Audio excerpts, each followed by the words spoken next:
Muy buenas tardes, tengan todos los presentes. Bienvenidos a una nueva entrega de Entre Copas. Digo buenas tardes porque nosotros estamos grabando en la tarde, pero probablemente ustedes lo van a estar escuchando quizás en otro horario. No sabemos en qué horario lo van a subir en el Spotify. Les paso el dato, tenemos Spotify, somos un podcast en Spotify. Tampoco sabemos a qué hora nos van a publicar en el canal de YouTube, pero les decimos buenos días, buenas tardes, buenas noches, como decía el, el mítico radioaficionado en Buenos Días Vietnam. Mi nombre es Ricardo Poveda, soy egresado de Derecho, me acompaña esta vez William Tapia. William. Hola, muy buenas tardes, buenas noches, buenos días. Esta noche para nosotros esperamos hacer un análisis bien concienzudo, bien fuerte respecto de la gran supuesta cuenta pública de don Gabriel Boric, el chapucero. Así que esperamos que les guste y esperamos que también abra esto un poco a la mentalidad de la derecha para que empiece a despertar desde ya hacia adelante. Muchas gracias, William. El día de hoy no contamos con la presencia de Ignacio, quien por motivos personales no ha podido participar en esta sesión del Entre Copas. Le damos nuestro más cordial saludo a Ignacio y esperamos que para la próxima entrega pueda estar acá compartiendo con nosotros con su visión filosófica económica a la que ya estamos habituados. Como bien señaló William, el día de hoy vamos a conversar en torno a la cuenta pública que realizó el presidente Gabriel Boric el día de ayer, miércoles 1 de junio. Cabe señalar que fue un discurso de 2 horas y cuarto, es decir, uno de los discursos más largos en la historia, seguido después del discurso que dio don Patricio Elwin, que duró poco más de 3 horas. ¿Ya? En ese sentido, William, ¿qué es una cuenta pública? Porque claro, uno escucha el concepto cuenta pública y uno inmediatamente piensa en dar cuenta de algo, pero hemos visto que con el correr de los años, la mayoría de los gobiernos no realiza una cuenta de lo que ha hecho, sino que en la mayoría de los casos realiza una especie de oferta o propuesta, o como muchos han dicho, una oferta de campaña de lo que van a hacer durante el próximo año. ¿Consideras eso propio de una cuenta pública, William? No, por supuesto que no. Estoy totalmente de acuerdo contigo. La lógica de dar una cuenta pública por lo que se hace, muy obviamente en la línea de lo que ocurría con las magistraturas romanas, quienes, como tú bien sabrás, ellos instalan esta idea de que se tenga que rendir cuentas de lo que se hace, lo que no se hace, porque están traumados con lo que ocurrió con Tarquino el Soberbio, ¿cierto? Cuyo hijo violó a Lucrecia, a una patricia romana en ese momento. Ellos están tan traumados con la idea de que un solo sujeto tenga tanto poder que no tenga que rendirle cuentas a nadie, que evidentemente se instala esta lógica de tener que decirle al pueblo, a la gente importante, bueno, no obviamente en ese tiempo eran los patricios del pueblo, pero decirle a la gente, digamos, qué es lo que se ha hecho hasta ahora, ¿cierto? Pero por supuesto, esa tradición muy lógica se ha perdido. Se mantuvo durante un cierto tiempo, digamos, con la gente de la concertación, a tal punto incluso que había una tradición muy bella, me acuerdo de dar esta cuenta pública siempre los 21 de mayo, cosa que obviamente ya vemos que estos tipos obviamente son tan posmodernos que hasta con ese tipo de tradiciones ellos rompen, ¿cierto? Pero Volvemos al tema además, de la pérdida de los ritos que habíamos conversado anteriormente. por supuesto, hay una pérdida de un rito, hay una pérdida, digamos, de un accionar que tiene sentido y que de alguna manera entrelaza el destino común que un conjunto de personas reconoce, ¿cierto? Compartir a raíz precisamente de entender el significado de estos actos. Lo que vemos aquí entonces es romper con ese vínculo. En ese sentido no hay nada más antipatriota que romper con esa tradición. Entonces, pero obviamente también hay un tema operativo. O sea, si tú vas a dar cuenta pública de algo, es porque tú has hecho algo. Efectivamente. Y en este caso, Boric no ha hecho nada. No dio cuenta, digamos, ni siquiera de las 6 lucas que le entregó a la gente. No dijo nada. Y por lo tanto, ¿para qué se prestó esto que antes era un rito precioso que resignificaba los lazos comunes que compartimos? Bueno, se convirtió simplemente en una tarima de campaña. todo el discurso giró en torno a lo que iba a hacer. Todo el discurso giró en torno a lo que supuestamente se pretendía hacer, sin siquiera dar cuenta de cómo va a conseguir el dinero, más allá de la reforma tributaria que estableció. Es en todo momento, como, bueno, como dijo Pato Navia, ¿cierto? Patricio Navia lo aclaró muy bien. No hubo responsabilidad. Lo que hubo fue simplemente un tipejo que empezó a prometer, como tal Papá Noel, ¿cierto? Una seguidilla de cosas de las cuales ni siquiera está seguro de poder cumplir. En ese sentido, William, ¿tú crees que el presidente todavía no asume mentalmente el cargo? Como que todavía está en la misma lógica de la campaña, ¿o tú crees que esto va a ser así el resto de los 4 años? No, todo depende.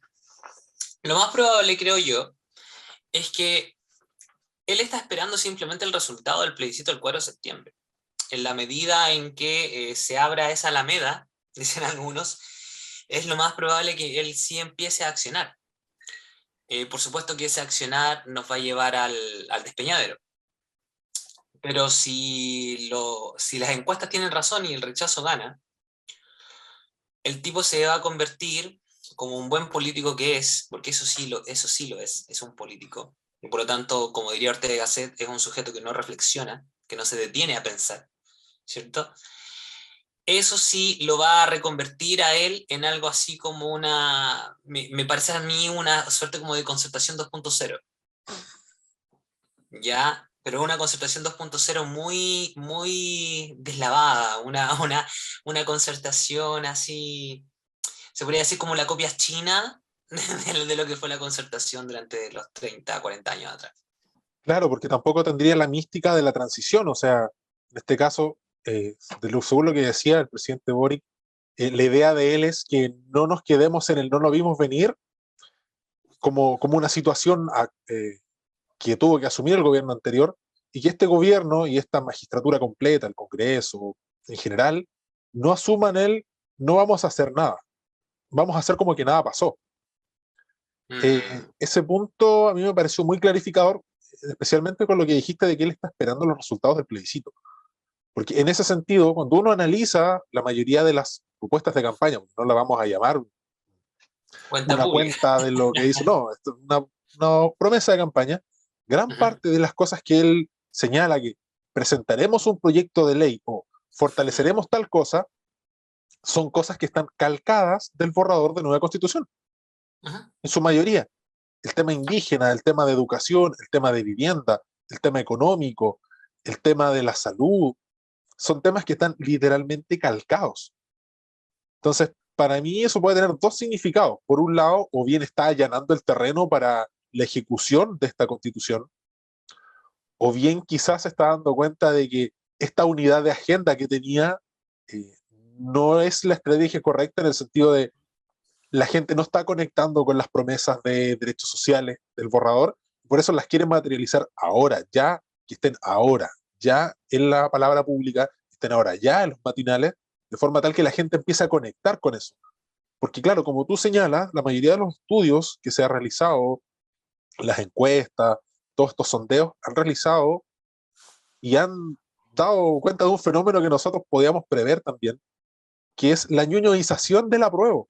La mayoría de los sectores populares, los sectores que habitualmente se asocian al pueblo, están votando rechazo abiertamente. Y los sectores más acomodados, aquellos sectores eh, de cierta progresía, que tiene un nivel económico más alto que el promedio del chileno, están votando a prueba y en ellos no se ha visto una disminución en la intención de votar a prueba. Y sin embargo, en los sectores más populares, los sectores socioeconómicamente más bajos, se ha visto un desplome del apruebo por el rechazo. O sea, ni siquiera es que no sepan que van a votar. Ellos ya tienen claro que van a votar rechazo. Ese es un fenómeno que bien cabría analizar en otra ocasión, porque obviamente todavía faltan por lo menos 3 meses en los que podemos saber más o menos qué va a pasar, salvo que caiga un meteorito, no sé, un Deus Ex Machina, algo puede ocurrir. Chile siempre da para todo, pero así como están las cosas, es bastante promisorio lo que dice, que pueda ganar el rechazo. También Mira, me pareció curioso lo que sí, dijo el senador Moreira. Dijo, quizás el presidente no termine su mandato. No sé si lo dijo como una humorada o una advertencia, pero no cayó para nada bien en la izquierda. Y eso a mí me gustó mucho, porque Moreira había estado amarillando bastante últimamente. No sé qué te sí, parecen esas declaraciones en particular. quisiera comentar tres cosas de lo que tú acabas de decir. Bueno, lo primero, yo creo que Boric está intentando no allanar mucho el paso hacia la nueva constitución, sino que salvarse un poco a sí mismo al respecto. Es decir, si yo no logro todo esto que yo he prometido, es porque ustedes no aprobaron. Eso es como lo que yo veo. Puede ser que esté totalmente equivocado, pero claro, se dio lo que yo había mencionado en su minuto. Mucha gente pensaba que no había que votar por Kast, ¿cierto? Y en algún minuto yo les dije, es muy probable que haya una connivencia muy evidente entre la convención y Boric.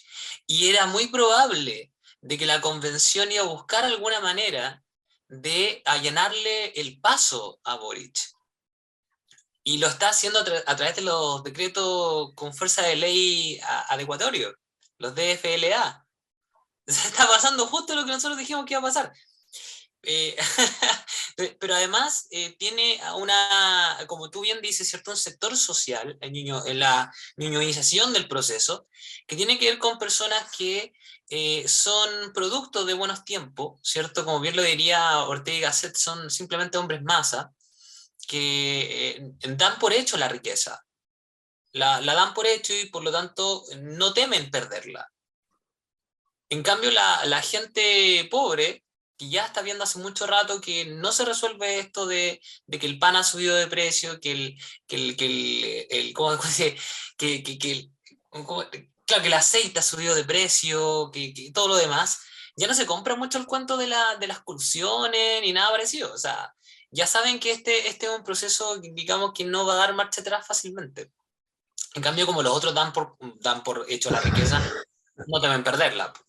¿Ya? No, Ahora, y sobre lo último, sobre el comentario digamos, de Moreira, la verdad es que sí, puede ser que por fin estén tomando un poco más de valentía, eh, pero claro, o sea, no es más que un comentario. La verdad es que yo esperaría algo más de este Congreso, que según la tercera, incluso cuando don Gabriel Boric, el merluzo, dijo que quería un control de armas total, según la tercera, aplaudieron a rabiar. No estoy tan claro de eso, vi los videos, no me pareció, para variar la tercera mostrando su amarillismo, pero pasemos a eso, pasemos por ejemplo a los puntos más esenciales. Sobre el tema del control de armas, ¿no? Que vamos, ha por llamado mucho supuesto. la atención, digamos, a muchas personas. Es evidente, ¿cierto? Que esta discusión en torno al control de las armas no puede pasar por una lógica de, digamos, de que la gente se esté haciendo justicia por sus propias manos. No sé si has notado que han estado, digamos, discutiendo el tema desde ese punto de vista. Sí, de hecho hacen el contrapunto con Estados Unidos, lo que a mí me parece una completa imbecilidad, porque son sistemas radicalmente opuestos. O sea, acá se está hablando de la tenencia de armas, ni siquiera se está hablando del porte de armas. Exacto. Porque entendemos que en Estados Unidos el problema actualmente es el porte. Y problema entre comillas, porque muchas veces se ha señalado que el problema que ocurre en las escuelas es que existe una prohibición de porte de armas, en el sentido de que los profesores, los inspectores, como serían acá, no portan armas, entonces no pueden defenderse de un alumno que entra un arma escondida. Porque ¿quién va a pensar que un alumno, o sea, Willem, tú eres profesor, o sea, ¿tú te Claro. imaginarías que un alumno tuyo va a llevar un arma en la mochila? Sinceramente, No, no, no, obviamente, es y está impensado. prohibido. Claro, es impensado. Entonces, en ese sentido, la mayoría de los proyectos de ley ha ido encaminado precisamente a regular, quizás a hacer más complejo el proceso de adquirir un arma y obviamente tener la licencia, el permiso para poder tener esa arma en tu casa, ya sea con fines de defensa, con fines recreativos, deportivos, se discute, pero obviamente para tener la licencia deportiva tienes que estar afiliado a un club deportivo. ¿Ya? Eso es un requisito obvio. y también en el caso de la casa, que es un caso minoritario. Pero este proyecto en particular va sobre la prohibición, es una limitación radical del acceso a las armas por parte de los civiles. O sea, acá no se está hablando de que el problema sea que las armas estén en las manos equivocadas.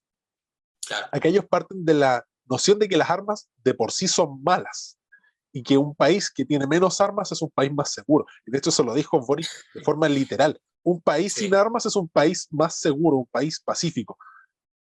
Es que no cabe mayor, o sea, sí, se pueden hacer análisis, pero es que es una estupidez, empezando porque aquellos que están encargados de resguardar la paz usan armas. Es una cosa de sentido común. O sea, no es que las armas impidan la paz, las armas son una herramienta, son un instrumento que puede ser utilizado para el bien o para el mal por un sujeto, y eso va a depender de los intereses y cuál es la intención que tiene el sujeto al usar el arma.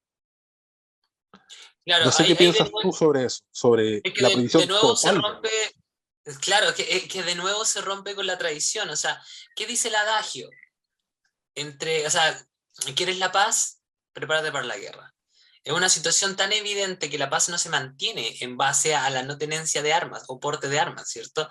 Es una situación, yo creo que devela de cuerpo entero la proyección de lo que este tipo quiere. O sea, por un lado, desarmar a la gente, ¿cierto? Y por eso yo te digo que hay gente que lo enfocó de un punto de vista de que, oye, pero sí, es obvio que el Estado debe tener el control legítimo de la violencia. Le dije, oye, pero la mentalidad de borrego te sale por todos lados, le dije.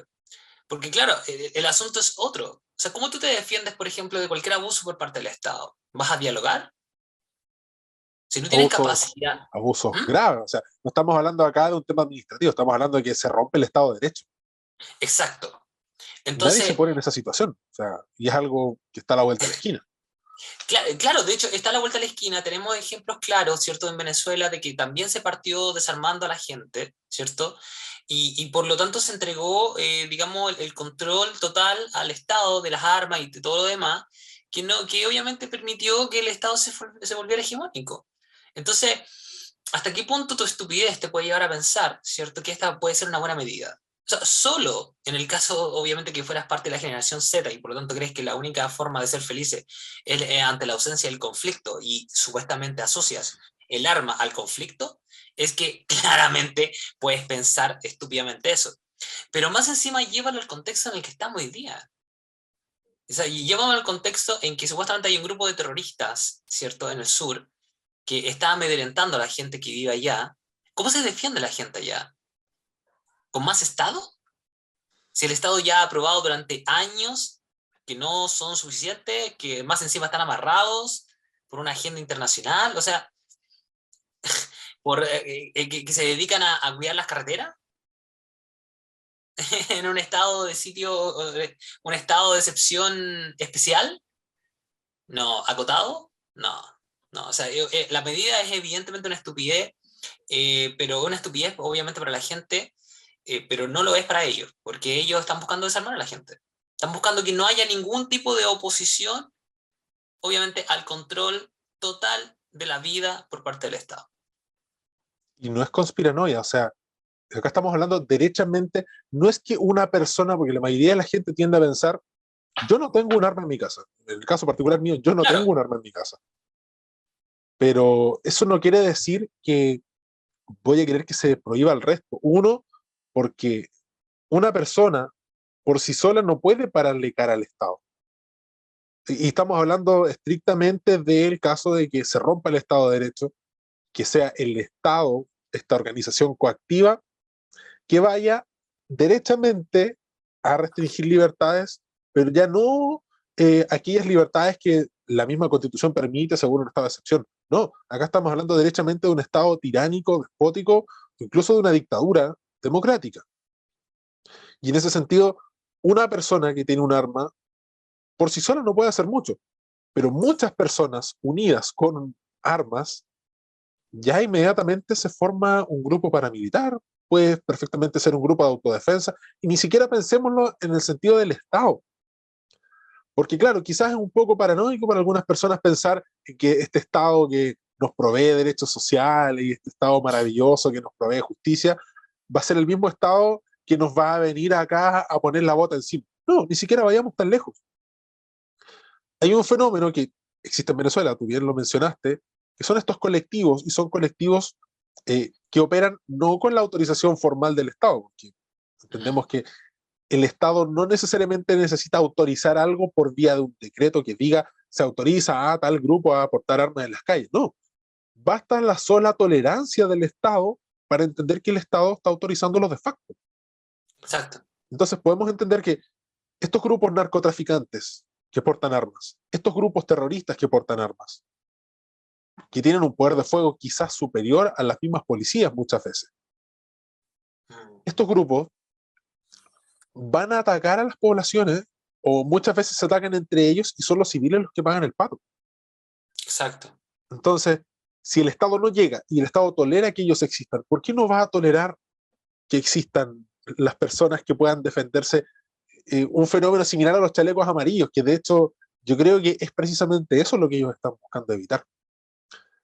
Unos chalecos amarillos con esteroides, chalecos amarillos que vayan a defender sus poblaciones con armas, que Claro. en Estados Unidos sería algo que cualquiera pensaría y diría no. En caso de, nos juntamos todos, la junta de vecinos, con nuestras armas y nos defendemos. Nosotros no tenemos esa Exacto. cultura. Pero es porque la necesidad no nos ha llevado a tener que tener esa cultura. Pero De hecho, eventualmente podemos llegar a eso. O sea, los locatarios ya se están armando, los por dueños de negocios. supuesto, por supuesto. De hecho, bueno, durante el supuesto estallido social, ¿cierto? Que no fue más que una insurrección, evidentemente todas las personas se sintieron inseguras, el Estado falló. Y por lo Y tanto sigue fallando. se generaron espontáneamente estas como agrupaciones, ¿cierto? Que buscaron lo único que tú tenías, ¿cierto? Yo me acuerdo haber agarrado un atizador para defender mi villa junto a todos mis vecinos, ¿cierto? Porque se sospechaba que podían venir, ¿cierto? Desde el Mall Plaza Sur. Entonces, es complicado. O sea, es complicado y por supuesto, esto pasa normalmente cuando, claro, como el Estado no entiende las lógicas de mercado, cuando hay una demanda por seguridad, si no la otorgas tú, la otorgará otro proveedor. Entonces, de eso se trata. Y ojo, Entonces, que los chinos lo tienen muy claro. De hecho, en Barrio Meix, los chinos abiertamente tienen organizaciones que rayan en lo paramilitar. Andan vestidos sí, con uniforme, andan con transmisores y tienen formación en artes marciales. O sea, es evidente, no van a contratar a alguien que solamente va a andar con un bastón retráctil, no. De hecho, yo creo que ellos no portan armas simplemente porque la cosa no amerita para tanto, pero eventualmente lo van a hacer. y hay que ver algo súper interesante, que incluso esta situación puede ser ¿cómo se podría decir? Como una oportunidad de mercado. Te acordarás que hoy día las impresoras 3D ya imprimen armas. Son capaces de imprimir con toda la precisión de cualquier Kalashnikov, ¿cierto? Cualquier AK-47. O sea, son capaces de imprimirlas. Y las balas hacen tanto daño como cualquiera. Entonces, imagínate lo que va a pasar. O sea, aquí hay amigos que yo conozco que tienen impresoras 3D y probablemente se van a hacer ricos, porque la gente obviamente va a estar pidiendo seguridad. Y obviamente encima va a salir más barato. Y sin Entonces, permiso, obviamente. toda expectativa de control, ¿cierto? Pierde sentido ante la evidencia de que el Estado falla en hacerlo menos y va a poderlo más. El dicho el derecho dice, el que puede más puede lo menos. Y Pero el en que este no puede caso, lo claro, menos, no puede lo más. lo puede lo más. Exacto. Y eso es lo que va a ocurrir con este gobierno pelotudo que tenemos hoy día. Y ojo que, y de hecho cuando yo lo vi me maté la risa porque señaló literal, vamos a otorgar mayores atribuciones y facultades y recursos, así, literal, a carabineros para que puedan realizar su labor. O sea, ¿me estáis hablando en serio? Tú que promoviste abiertamente la deconstrucción de carabineros, tú querías un único escalón, escalafón de grado, tú que le cambiaste el uniforme, que querías dotarlos de una institucionalidad civil que esté controlando, que quiere formarlos en derechos humanos más de lo que ya reciben, porque claro, mayores atribuciones, facultades y recursos, pero ¿qué es eso? ¿Qué es eso? ¿Qué ¿Se van es a comprar eso? otro auto? ¿Otra Dodge? Esa es la gran Les van promesa a de la comprar Constitución. megáfonos para que vayan estos agentes de paz, estos intermediarios, a buscar resolver pacíficamente los conflictos. No, sí, no, ¿Facultades de sí. qué? ¿Facultades Evidentemente de es qué? un bluff.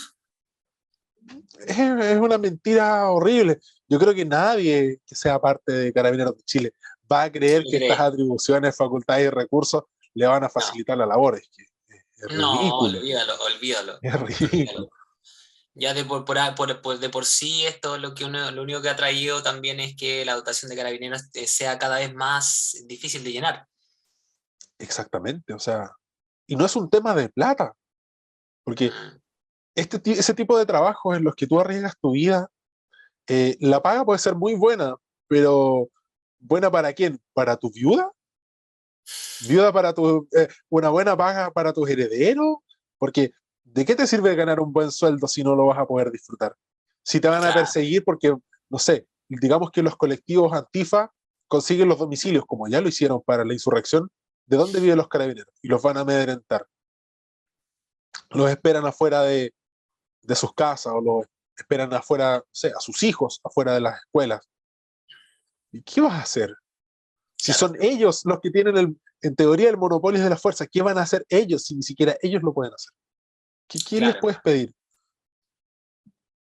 No, igual hay una cosa que también ha llamado mucha atención respecto de esto, es que finalmente ante la escasez de las pocas atribuciones, por decirlo así, de carabinero, ha llamado a que la gente, como ya estamos diciendo, se defienda por sí misma. Pero no solamente eso, sino que también defiendan a carabineros. Se ha notado muchas veces esta situación en que las personas salen a defender a carabineros porque hay algún imbécil, ¿cierto?, que intenta y desacata la orden de carabineros. Hay muchos que dicen que, claro, ahí están los fachos pobres, pero la verdad es que ahí está el ciudadano común, señores. El ciudadano común que tiene Nada más. sentido del orden. Este país se construyó en base al orden. Y en la medida en que ustedes no entiendan eso, van a fallar siempre, todo el tiempo.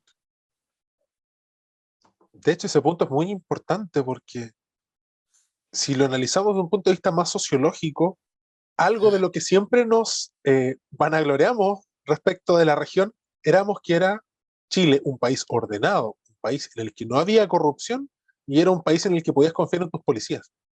Obviamente Exacto. hubo situaciones puntuales que son obviamente reprochables bajo toda óptica, pero estamos hablando acá de una institución que tiene casi 100 años.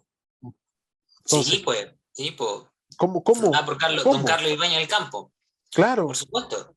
Muchos años ya, entonces como los errores pueden ser cuestionables, pero tarde o temprano la racionalidad te lleva a hacer los suma y los contra. Y te das cuenta que es preferible 10.000 veces un orden de este estilo a simplemente la inexistencia de orden. Y eso es lo que están buscando acá. Están buscando desorden, están buscando eh, generar el caos, ¿cierto? Y eso, como bien nos diría Jordan Peterson, es lo peor que puede pasar. de hecho, de hecho. Y ese caos no lo veamos como este caos que pretenden los anarquistas. No, no, no, son cosas No, no, no. puntuales. Ir caminando por una calle y tener que cruzar porque está lleno de comerciantes ambulantes que no permiten el paso, eso es caos. Eso es caos. Eso es caos, eso es una muestra de caos. Claro, y quizás dirán, son personas que están ejerciendo libremente su derecho. Sí, está bien, está bien. Ellos tienen derecho a vender sus mercancías, pero dentro del orden. Este país se Hay, construyó en torno al orden, es un principio vital ahí hay que de tener Chile. mucho cuidado con los libertarios, creo yo. Los Sí, libertarios también precisamente. empiezan a argumentar que está bien, que es el orden espontáneo, ¿cierto? Pero, señores, la libertad siempre se ha jugado entre reglas. Scruton lo ha dicho muy bien. Es una falacia esta idea de que la libertad es libertarismo, así desatado. No, la libertad siempre se ha jugado entre reglas. Y por lo tanto hay cierto orden, margen básico en torno al cual supuestamente las cosas se pueden hacer. Y en la medida en que no existan, no va a haber en ningún caso algo así como una ordenación, ¿cierto?, de respeto del no daño al otro. Eso es imposible. Sí, efectivamente, efectivamente. Ahora, En el tema de seguridad no se ve que estas propuestas puedan resolver la situación, me parece más un saludo a la bandera, un saludo no sé a quién, porque su mismo sector no quiere la seguridad, no está ni ahí con la seguridad. Los Exacto. sectores más de derecha no le creen, los sectores más amarillos, yo creo que tampoco a estas alturas. A esta altura, claro. Entonces no entiendo a quién le habla. La verdad que no sé. ¿Hablará con su conciencia quizás? No No, lo sé. claro, a cada vez menos personas, cada vez menos personas según las encuestas. Bueno, yo quería pasar a otro aspecto, digamos, de esta tan bullada cuenta pública, que tiene que ver en general con los derechos sociales. Bueno, tú entenderás que obviamente los derechos sociales son intrínsecamente injustos, ¿no? O sea, porque en el fondo, como son derechos al bolsillo de otras personas, como bien diría Javier Milei, en el fondo hay una suerte como de crítica muy fuerte a la idea de, bueno, ¿y por qué? ¿Cierto? Ah, ¿por qué tendríamos que financiar el derecho social de determinadas personas? ¿No? Porque en el fondo siempre va a ser el derecho a meter en la mano en el bolsillo a otros.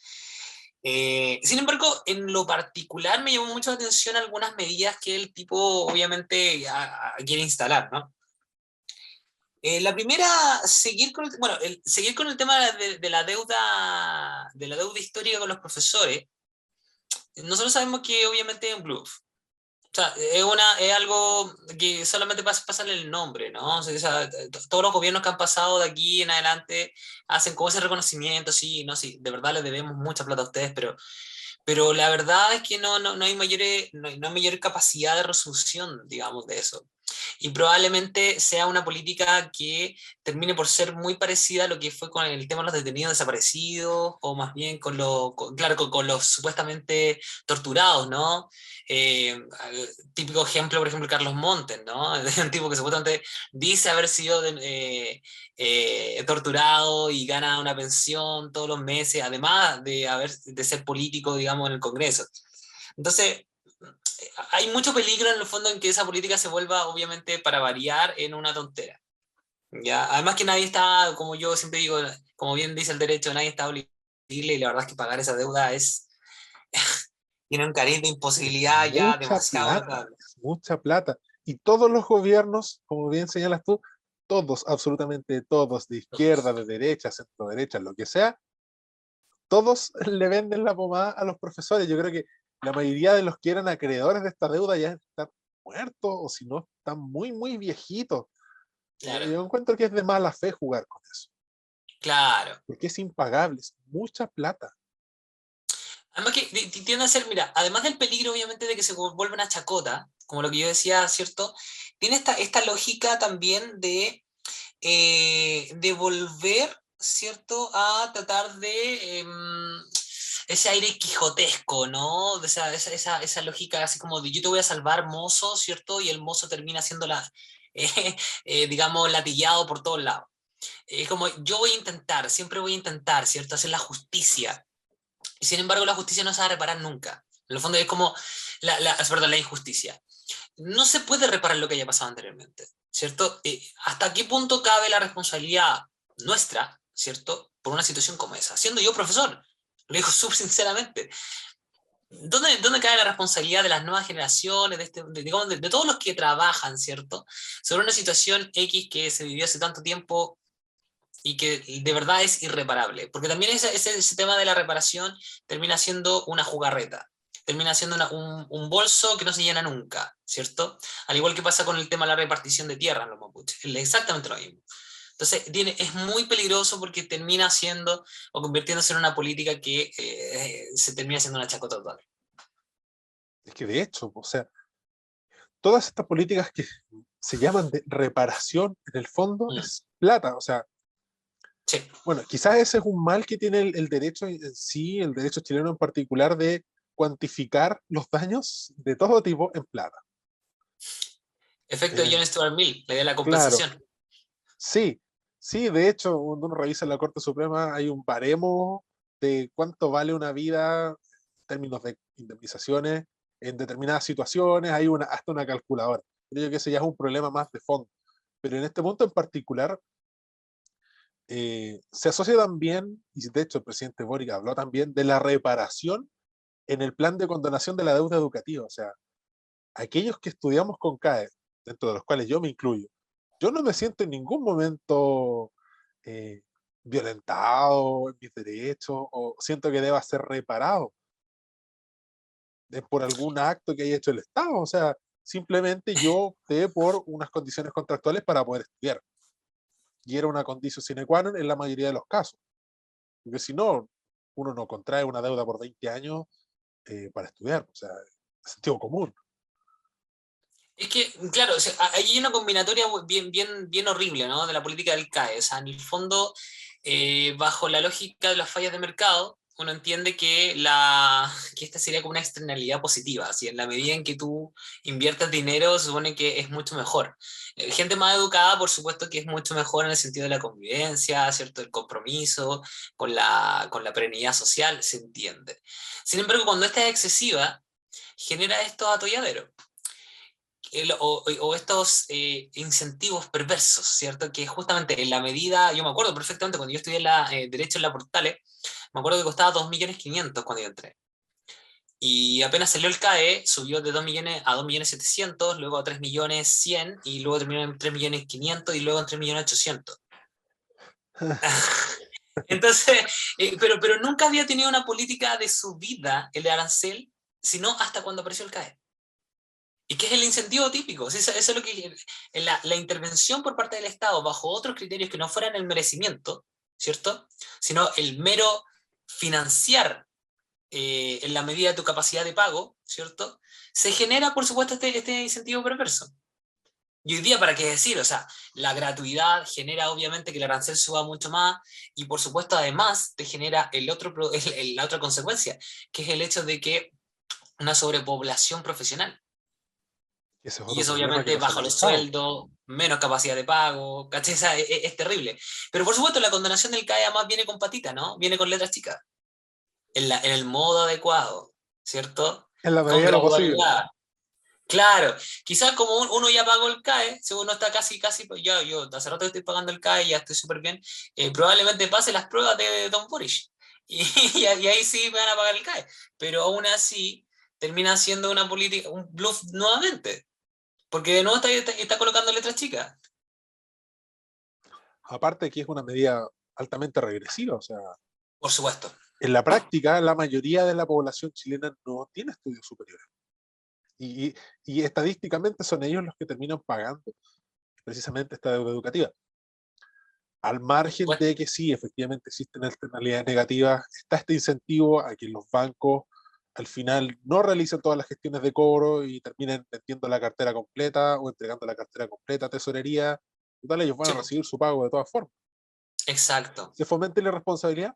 Sí, efectivamente, Sí. efectivamente. Porque a los 18, 17, incluso hasta los 19 años, tú no eres consciente de lo que significa endeudarte por 20 años, No. no sabes muchas veces qué significa un interés compuesto. En mi caso yo sí lo sabía, No. pero mucha gente no lo sabe. Claro. Entonces, en ese sentido, jugar a empatar con decir, ya, yo estudié y debo pagar y hay otros que hoy están estudiando y estudian gratis.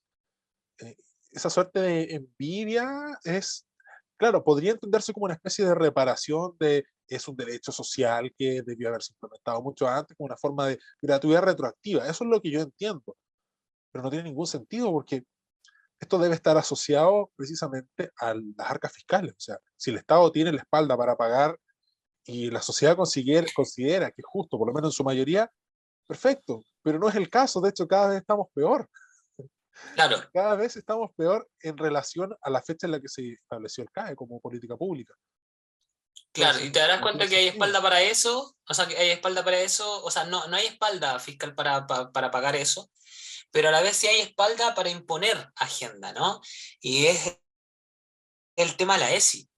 O sea, Uf, claro, esta educación sexual integral, que en el fondo no es más que obviamente seguir la política de construccionista que las feministas y que todo el mundo, digamos, de la izquierda progresista ha tratado de instalar. Obviamente esto es una afrenta, ¿no? Una afrenta a la autonomía educativa bajo lógicas de supuestamente humanidad, lógicas de aceptación humanitaria, ¿cierto? De las diferencias o de la divergencia. La verdad es que no, porque nadie enseña, Y esto es una cosa muy, muy interesante. En ningún colegio enseñan a quemar gays. No, En po, ningún obvio. colegio enseñan a matar a la gente trans. No, no lo enseñan. Entonces, ¿cuál es la lógica de esto? La diversidad sexual incluso ya está instalada, ¿cierto? En las clases de biología, en las clases de psicología, tercero medio, aunque ahora ya cambió el currículum hace poco, pero hace ya en su tiempo se enseñaba esta diversidad sexual. Entonces, ¿a qué viene esta situación? A lo que ya hemos visto, a la hipersexualización de los niños. Hemos visto videos de profesores, por ejemplo, agachándose, metiéndose una banana, digamos, por la vagina o haciendo emulaciones de que lo hacen, ¿cierto? Mostrando, por ejemplo, cómo hacer felaciones. O sea, los videos están, señores. Y por lo tanto, ¿qué me hace a mí confiar en que supuestamente esta agenda no tiene otro objetivo que sino esa hipersexualización de los niños? Es que de hecho, mencionaba anteriormente que esto todo tiene un correlato en el borrador de nueva constitución.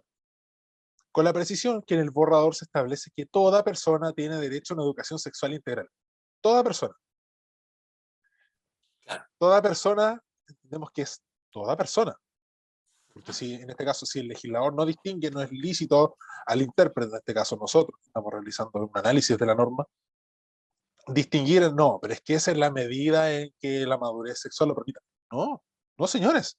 La educación sexual existe, en este caso, desde que la persona tiene comprensión del medio, de, de sí mismo y del medio. Y de hecho, las feministas deconstruccionistas más radicales siempre propusieron la estimulación temprana de los niños, estimulación sexual, derechamente. Shulamit Firestone está lleno de literatura de esta falsa psicología sexual que promueve abiertamente que a los niños se les debe estimular sexualmente desde pequeños, que se debe eliminar los tabúes, que se debe eliminar el tabú del incesto. El tabú del incesto. Yo creo que esa es una del... si nos vamos al concepto de tabú que daba Freud, yo diría que es el tabú más antiguo de la historia de la humanidad. Exacto. Los animales no lo tienen, eso es algo que lo tenemos nosotros como seres humanos y ellos lo quieren destruir. ¿Y por qué? Porque quieren la disolución de la sociedad.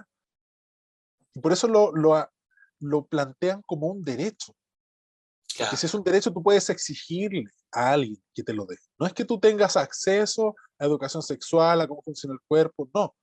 Es el derecho a la educación sexual e integral. Y de hecho, el concepto integral es donde está entrampado todo el concepto, porque integral quiere decir que vamos a enseñar los más de 400 sexos, no, perdón, los 400 géneros que existen.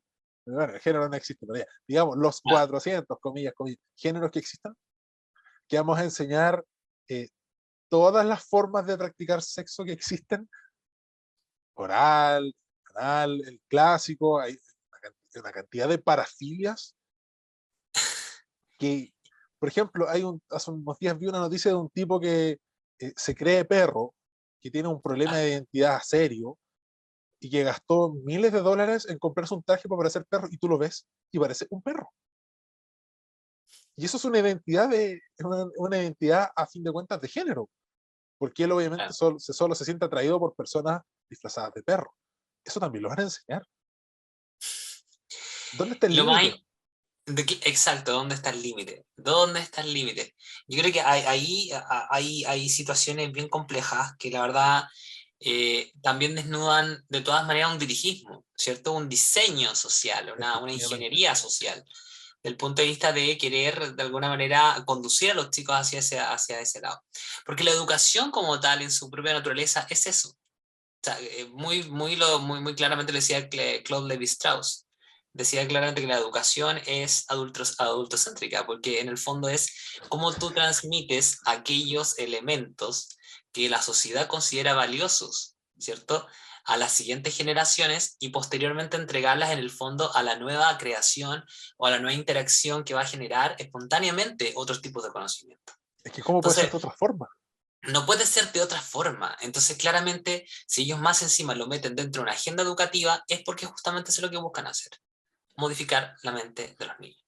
Y ojo, que ese es uno de los principios, porque para los que lean, y por favor, léanlo, el borrador de nueva constitución se señala que en el sistema de educación, que no es solamente el sistema público, es el sistema de educación completo, se señala que hay fines y principios que deben respetar todos los establecimientos. Y dentro de esos está la educación sexual integral, el enfoque de género, la plurinacionalidad, una serie de principios, de verdad, léanlo. Y de hecho esto también tiene otro correlato con la propuesta del proyecto de ley de los servicios locales de educación pública, lo Por que supuesto. en buen chileno significa el traspaso de los colegios municipales al sistema estatal. Es decir, vamos a retroceder a cómo era la educación hace cuánto William, que llevamos de municipalización. Bastantes años, pero la verdad es que Décadas. también, claro, no, no sé por qué me huele a ENU. A mí también, a mí también. Es eso, Sistema es nuevamente la nacional. ENU. No, Es, claro, es una nueva ENU, pero descentralizada, ¿cierto? O sea, perdón, claro, descentralizada, claro. pero Porque, centralizada ideológicamente, que es lo más importante. Sí, claro, las claro, figuras no importan. concentrada en su ideología, pero descentralizada en sus distintas reparticiones a nivel nacional, ¿cierto? Es exactamente lo mismo. ¿De dónde van a salir? Mira, uno entiende que la educación pueda tener unos mínimos garantizados dentro del punto de vista de lo técnico, ¿cierto? De lo pedagógico. Pero hay otros elementos que claramente, como esta agenda de la ESI, son obviamente búsquedas de intervenir de tal manera en la mentalidad de los niños, que son obviamente son esponjas desde temprana edad, claro, buscan diseñar o establecer una lógica de lo que es bueno y malo, ahogando la libre espontaneidad, ¿cierto? Y la libre determinación, el libre albedrío, como diría, digamos, el cristianismo, para cometer esos errores y por lo tanto darle su sentido a la opción de lo que sea bueno y malo. Ya no hay una opción ética si no la decides tú por ti mismo. Entonces ahí es donde estaría el juego. Y este paternalismo, cabe señalar que está presente no solamente en eso, está presente, por ejemplo, en la medida del Fondo Universal de Salud, Claro. no permitiendo que los sujetos puedan elegir sus prestaciones de salud y obviamente obligando a todos a pasar a engrosar las filas de la lista de espera del gran Servicio Nacional de Salud que tenemos en este país, ¿cierto? También, por ejemplo, hay una cuestión digamos, de este asunto en el intervencionismo cultural. Se van a gastar millones en cultura, ¿cierto? ¿Alguna ha visto un canal de cultura nacional? ¿Han notado la capacidad de internalizar una y otra vez el indigenismo tan propio de esta nueva constitución? O sea, es una cuestión terrible. Digo, cosa simplemente dedíquese un día a ver lo que es un canal nacional cultural. Y si me Y no estamos muestran, hablando de ver Recomiendo Chile, ver estos programas no, para nada, culturales, entre nada, comillas. No, no. no, para nada. Vean una sola vez y díganme si no aparece en algún momento algún rasgo cultural que se quiere internalizar que sea indigenista. Y se van a dar cuenta que sí, aparece a cada rato. Han estado trabajando en eso durante años. Agenda de género, también. Agenda de género, agenda cultural indigenista, así que no me llama atención para nada. De hecho, más encima que ocupen a la cultura, dando este intervencionismo cultural que yo digo, estas 450 lucas que se van a pagar a los actores, porque ellos son parte de esa imagen cultural, De ¿cierto? hecho, esa medida son 13.500 millones, es casi el cuádruple del financiamiento que supuestamente va a dar Boric a las policías. Estas mayores atribuciones, facultades y recursos son algo así como 3.500 millones. Y este fondo que van a realizar para pagarle este bono a los 30.000 trabajadores y trabajadoras de la cultura son 13.500 millones. O sea, es un despropósito. Eso demuestra dónde están las prioridades. Y de hecho Y no- también señalan que se va a dar un 1% del presupuesto en cultura. A alguien le puede parecer que 1% del presupuesto en cultura es muy poco, pero la verdad es que no. no No, es no es poco. poca plata, es mucha plata. Y es de nuevo intervencionismo. De nuevo es tratar de modelar. Es ingeniería social. No puede verse de otra manera. Si lo que está haciendo en el fondo es pagar prebendas políticas. Pagó la campaña. Eso es lo que está haciendo. Está pagando, devolviendo la mano a los actores nacionales, ¿cierto? Que, por supuesto, están muy acostumbrados a chupar de la teta estatal, ¿cierto? Porque es como que está en el ADN del artista, ¿no? O sea, si tú lo has visto, incluso Mozart dependía de los reyes, ¿no? Beethoven también. Siempre el arte depende de que no era Miguel Ángel al que le pagaban obviamente la Capilla Sixtina, el Papa Juan II. Entonces, Exacto. siempre han pasado, si siempre han estado chupando de la teta del poder. No es extraño que pase esto. Y Y se ahora se prestan viene para la este campaña tipo de del chistes. apruebo, o sea, esa campaña tampoco se va a pagar gratis. Exacto. Pongan harto ojo con eso. También en Sí. vivienda. En vivienda se anunció el tema del arriendo al precio justo. ¿Qué es eso? Mira, es la típica fijación de precios. Es la típica Ya, fijación de precios que lo único que genera es obviamente escasez de arriendo. o sea, en el fondo es una inmobiliaria popular, pero a nivel nacional. Nada más que Y eso. obviamente, de nuevo, al igual que durante todo el siglo XX, van a pagar sus viviendas al doble de lo que deberían pagarlo. Y Bueno, ojo, que ya eso estamos también está en pagando, la nueva constitución, en el borrador. ya estamos pagando, tú te darás cuenta que ya estamos pagando una cierta, bueno, yo soy propietario, obviamente en este caso, y hablo desde el conocimiento. La subida de precios, obviamente el dividendo ha sido terrible, pero no me estoy imaginando, por ejemplo, el tener que comprar una casa al triple, cuádruple, quíntuple de su precio, pero que además sea de poca calidad, que es lo que pasaba durante todo el Sí, siglo XX respecto a las viviendas que se entregaban. y estamos hablando de comprar, o sea, la mayoría de la gente ni siquiera va a poder optar a comprar, van a tener que ponerse en la lista de espera del gobierno para poder recibir una casa estatal, y lo más probable es que esas casas van a ser, igual como todos los servicios públicos, igual como todas las listas de espera, movidas por pituto, que digámoslo. Exacto. Este gobierno se ha caracterizado particularmente en pocos meses que lleva por una pitutocracia impresionante. Yo no la había visto.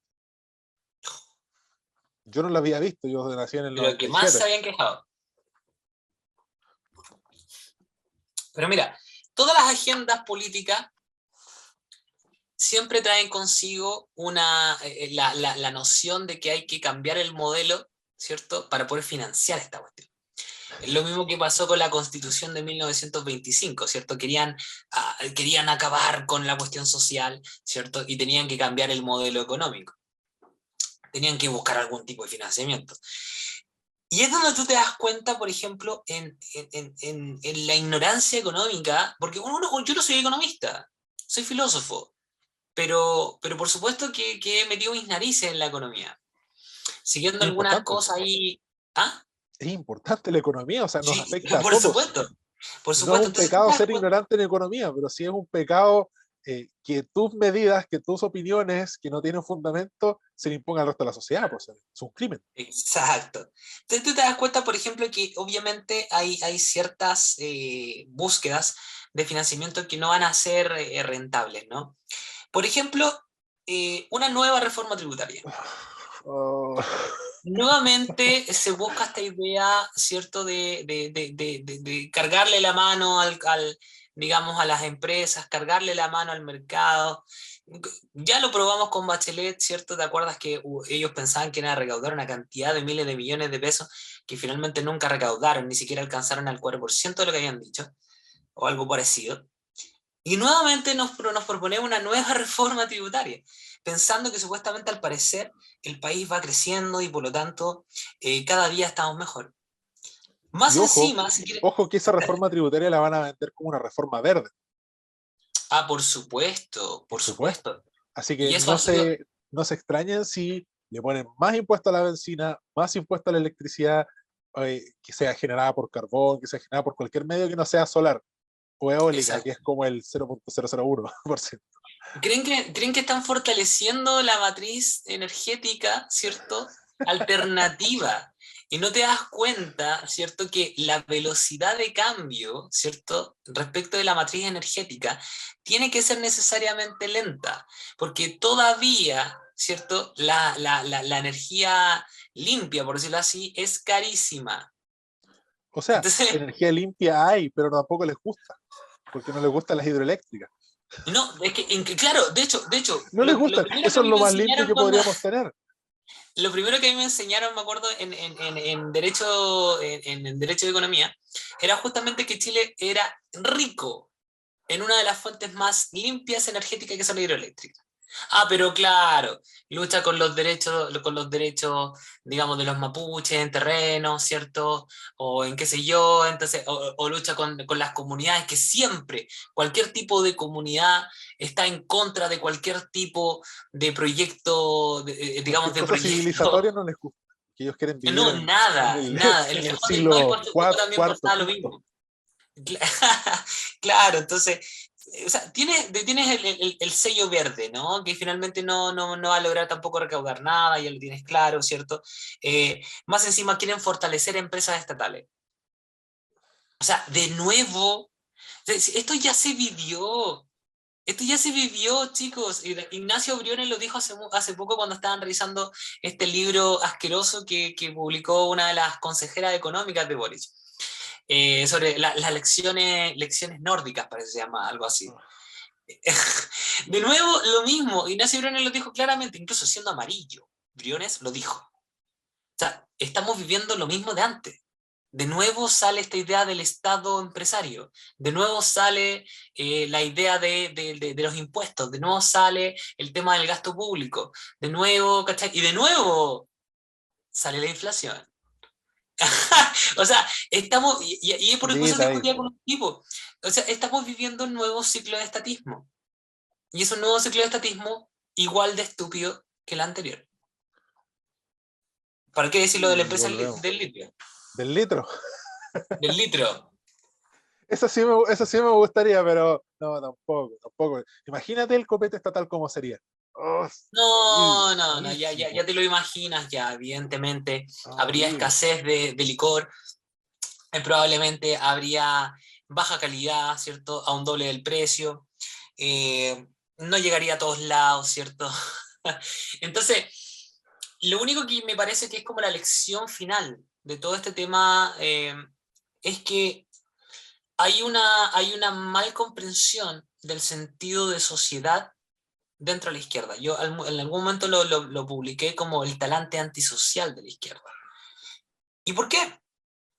Edmund Burke, un filósofo irlandés, nos dijo en algún momento que la sociedad era así como un pacto tácito entre aquellos que habían muerto, entre los presentes y obviamente las futuras generaciones. Eh, pero la mala comprensión de la izquierda lleva a entender que supuestamente la solidaridad que debería caracterizar a esta sociedad, termina siendo una, ¿cómo se podría decir? Una cosolidaridad en deuda. Porque, claro, ¿quién va a ser el que finalmente va a pagar la deuda de todo esto que están prometiendo? Y si finalmente la llevan a cabo, ¿cierto? Si finalmente ganan la prueba y empiezan a hacer todo esto que están prometiendo, ¿quién va a pagar esa deuda? Y todos sabemos quiénes van a ser. No la vamos a pagar nosotros. O sea, vamos a intentar durante toda nuestra vida seguir aguantando el peso del Estado, de la inoperancia del Estado. Pero lo más probable es que esto termine afectando a nuestros hijos. Yo tengo una Nietos, hija como Argentina. y nietos, y yo pienso en el futuro que se está fraguando para ella. Y sé que esta farra, como bien dice Daniel Lacalle, la van a pagar las próximas generaciones, no nosotros. Sería, sería muy genial eso, poder tomar y que la caña la sufra otro. Exacto. Pero eso es imposible.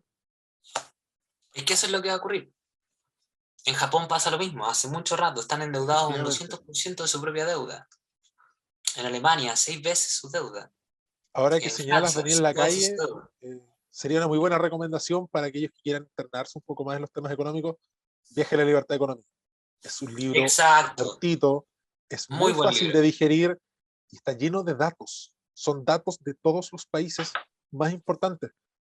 Sí. Obviamente, ahí uno se da cuenta por qué hay países que están bien, pero, por ejemplo, en el caso de los países nórdicos, no es que ellos estén bien gracias a las políticas de bienestar social, no. Ellos están bien Exacto. a pesar de las medidas de bienestar social. Exacto. El tema de Exacto. Noruega, el tema de Suecia, Noruega. Dinamarca, Noruega, Japón. Noruega tiene una suerte bien particular, ¿no? Noruega tiene la suerte de ser un país que está bañado en petróleo, pero a diferencia de Venezuela, ¿cierto? Ahorra. No solo gasta, ahorra. tiene unos fondos mutuos en torno a la empresa petrolera, tiene asegurado a todas las próximas generaciones venideras, digamos, en términos de bienestar. Es Y ojo que la distinto. migración a Noruega es casi imposible. O sea, si tú quieres ir a Noruega para tener estos beneficios sociales y ser un free rider y no pagar nada, olvídate. Olvídalo. Lo- y la verdadera elección sueca, o sea, perdón, la verdadera elección nórdica, es justamente que en muchos de estos países se ha entendido que la protección de la propiedad y la libertad de empresa es mucho más importante que las prestaciones públicas. Por algo Suecia en los 90 cae en crisis, ¿cierto? Y tiene que aplicar reformas liberales para sustentarse. Por algo en Dinamarca, por ejemplo, tampoco el, no existe el sueldo mínimo. No, pues, Suiza O sea, tampoco. o sea, si vamos a tomar lecciones, empecemos a buscar las verdaderas lecciones. Y yo en ese sentido, bueno, yo siempre he planteado un camino. Este camino de girar a la derecha tiene un sentido trasfondo de intentar rescatar ciertas tradiciones. Y por eso yo quería terminar mis intervenciones primero con una recomendación. Como siempre, yo en todos los programas recomiendo un libro. Y esta vez quisiera recomendar este libro precioso, ya, de Andrés Bello, se llama La pasión por el orden, ya. Es la biografía más actualizada en Chile de este gran caraqueño, ¿cierto? Un prócer de la derecha en Chile, de este gran filósofo, este gran gramático, ¿cierto? Escrita por Iván Jaksic, ya un gran profesor muy avenido al tema del estudio de las ideas, y probablemente en alguna parte, digamos, de mi libro digo, hay que rescatar estas tradiciones, hay que rescatar a Portales, hay que leer a Portales, hay que leer a Andrés Bello, por supuesto no es lo mismo Andrés Bello con Portales, pero hay que leer a Andrés Bello, ¿cierto? Hay que volver a rescatar esas lógicas de la derecha. Y además quisiera obviamente terminar con obviamente una recomendación de un whisky, el Jack Daniels, ya de Tennessee Honey, ya un whisky demasiado exquisito, especial para estos días de frío, ¿cierto? Y que ha sido lo que me ha acompañado durante todo en esta conferencia y discusión que hemos tenido en torno a este nuevo mamarracho, ¿cierto? Que ha sido la cuenta pública de Don Boris. Si a mí se me acabó, yo estaba tomando igual un whiskycito, un Grant 5 años, violita, pero la botella no la tengo acá, así que lo siento. No hay publicidad gratis para Grants, sí para Jack No, yo... Daniels. Bueno, Por mi supuesto. estimado, un gusto como siempre. ¿Algunas palabras que quiera dar al cierre? No, como siempre, agradecer a la audiencia. Recomendarles, por supuesto, mi libro Girar a la derecha. Siempre tengo una copia a mi lado para que hagan el giro, ¿cierto? Entiendan cuál es el proceso que se viene hoy día. Y también, obviamente, recomendarles la editorial Entre Zorros y Erizos, donde pueden comprar el libro, donde pueden también publicar Revista Individuo. Esta lucha es una lucha ardua que dura años, no es de aquí para mañana. Y las nuevas generaciones que puedan venir, ojalá que puedan romper con este prisma, digamos, de la estatalidad y empezar a reivindicar, digamos, los verdaderos valores de la derecha. Excelente, mi estimado. Bueno, por mi parte, agradecerle también a cada uno de nuestros auditores, ya sea por YouTube, por Spotify. Esperemos que este tema haya sido de su agrado. Habitualmente no analizamos contingencia, pero consideramos que era necesario hacer una lectura un poco más profunda de todos estos temas, más allá de propuestas más, propuestas menos. Hay que entender que esto es todo parte de un proceso. Esto no pasa en 5 años, en 10 años. Esto es todo parte de un proceso a largo plazo. Probablemente nosotros no vamos a ver los frutos de todo este trabajo que estamos haciendo todos y cada uno de nosotros. El mismo Bello, uno de los padres de Chile contemporáneo, yo creo que él en sus mejores sueños sigue imaginar lo que Chile pudo ser, lo que No, fue, y bueno, lo que es ahora yo creo que tampoco. No es que sea un no, ejemplo de virtud, jamás, jamás. pero por lo menos eh, sí él puso todo de sí para que un país que no era el suyo, era venezolano, después fue nacionalizado chileno, pero era venezolano, él siempre puso lo mejor de sí para una patria que quizás ha sido ingrata, yo creo que sí, no sé, William, ¿estarías de acuerdo con eso? Sí, El Sí, pago de sí, Chile, sí, pero aún así el sentido del deber, el sentido de la responsabilidad es más importante. Agradecer exacto. también a Revista Individuo por el espacio, por acogernos a nosotros también. Insisto, lean. Si quieren saber de economía, infórmense. Si quieren leer sobre Girar a la derecha de William Tapia, acá, mi estimado, tiene un libro muy, muy bueno, ya está en la segunda edición, Entre Zorros y Erizos, ya está disponible y será hasta la próxima. Será hasta la próxima edición. Por mi parte también agradecerles por la escucha y esperemos hacer este programa ya con una regularidad más corta y que también contemos con la presencia de Ignacio, que hace falta con el comentario económico, con la Se cifra extrañó, precisa. se extrañó Ignacio, se Se extrañó. extraña a Ignacio, así es. Un saludo Sí, para Ignacio y para su familia. Que estén muy cuídense bien todos. y nos vemos la próxima.